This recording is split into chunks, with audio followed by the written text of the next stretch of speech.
just a normal kid. Oh, Erik, you're a normal kid who killed your parents. The Netflix show Monsters, the Erik and Lyle Menendez story, attempts to tell the infamous story of the Menendez brothers' case, but it gets so much wrong. I don't know if anyone can be portrayed fairly in the media, who they are. The real-life trial was filled with emotional moments, but the show glosses over most of this, leaving viewers with a far more shallow version of the truth. Why did you kill your parents?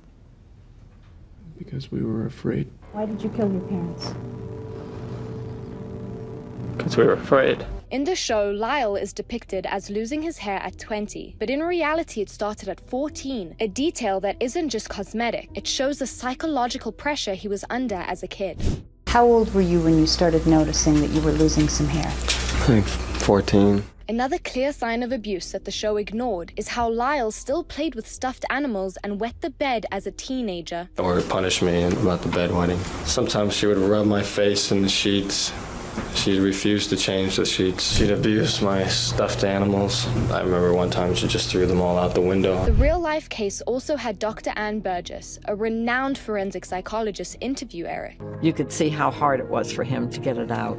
She concluded that his actions were rooted in long-term fear caused by abuse. The show didn't include her findings at all. A lot of these drawings, the father and the son are in Erik's bedroom, which I thought was a very unusual place. Jose, the boy's father, was accused by Roy Rossello, a former member of the Menudo group, of taking advantage of him. The show also completely ignores this.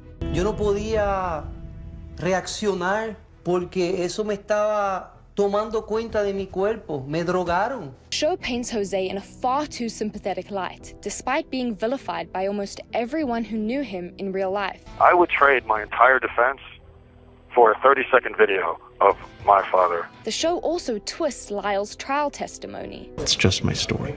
Explain what it's felt like my whole life to be Lyle Menendez. There's just no way that anybody would say that I deserve to go to prison. The series suggests Lyle lied on the stand, but in reality he claimed, "I'm gonna be myself on the stand. I'm a product of what happened to me." I just told him that I didn't want to do this and that it hurt me. The show even goes as far as to imply that Erik and Lyle had a romantic relationship with one another, despite there being zero evidence of that. Our feeling was not, we'll just explain what happened and it'll be okay. We were very stunned. In real life, Erik wrote a letter to his cousin Andy, discussing his fear of his father long before the murders took place, a huge piece of evidence the series overlooks. He asked me if my dad ever gave me massages. And did you understand at that point what he meant? No, I didn't. While the show does mention their spending spree after the killings, it leaves out how it was a way to distract themselves from the trauma and the guilt they were feeling. It got to a point where I have all this money and so much pain, I don't know what to do with it. The show shifts the focus away from the abuse and makes the brothers seem like unreliable narrators, undermining the real reasons behind their actions. You're not chickening out, are you? Hopefully one day, the story of the Menendez brothers gets the justice it deserves.